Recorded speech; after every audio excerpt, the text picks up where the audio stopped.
E aí, meus queridos e minhas queridas alunas, hoje é um dia de reflexão sobre o enfrentamento ao tráfico de pessoas no mundo.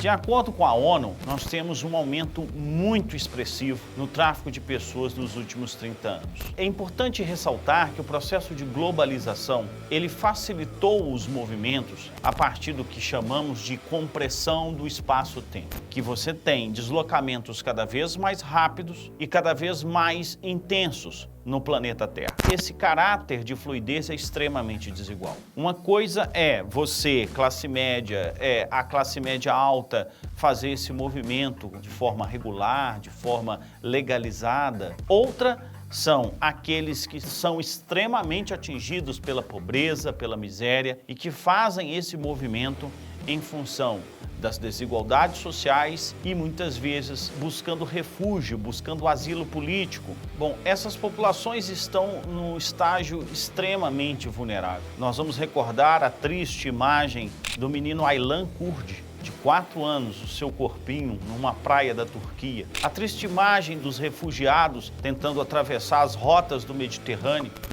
que está sendo chamado de cemitério dos refugiados. O movimento dos centro-americanos, dos mexicanos, tentando acessar os Estados Unidos, como essa foto, por exemplo, que foi prêmio Pulitzer, que mostra o tamanho da vulnerabilidade dessas pessoas. O pior é que como essas pessoas não migram em condições legais, muitas vezes porque não têm os recursos ou porque também não são admitidas dentro dos critérios alfandegários, elas buscam as vias ilegais. E quando buscam as vias ilegais, caem nas mãos das redes criminosas, que efetivamente exploram no sentido econômico, que praticam violência. Muitas dessas pessoas são assassinadas, abandonadas, roubadas, sofrem violência sexual e muitas vezes esses traficantes de pessoas se associam a organizações criminosas nos países de destino, incentivando também o aumento do trabalho escravo. Então, as máfias, como a máfia russa, a máfia chinesa, são organizações criminosas com tentáculos em várias partes do mundo. Temos que lembrar da expressão do grande geógrafo Rogério Rasbetti, quando ele fala da globalização do crime. Se pensamos em modalidades de tráfico, o tráfico de seres humanos só perde em termos de escala de renda para o tráfico de drogas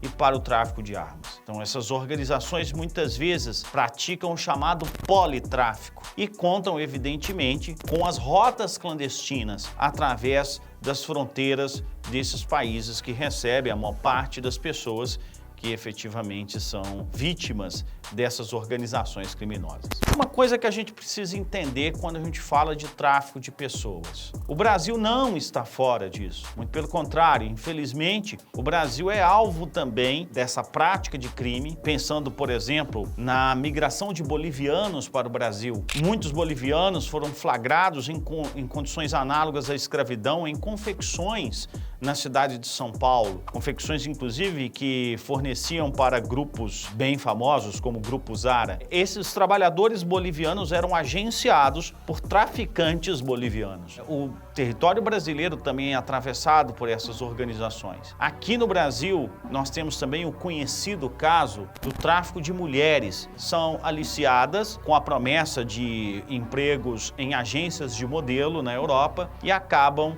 sofrendo uma escravidão sexual no leste europeu. Isso já foi, inclusive, tema de novela. O fechamento das fronteiras terrestres e marítimas nesse cenário de pandemia pode agravar o quadro do tráfico de pessoas. Segundo o relatório publicado no último mês pelo Escritório das Nações Unidas sobre Drogas e Crime, há uma tendência de aumento do tráfico de pessoas nesse cenário.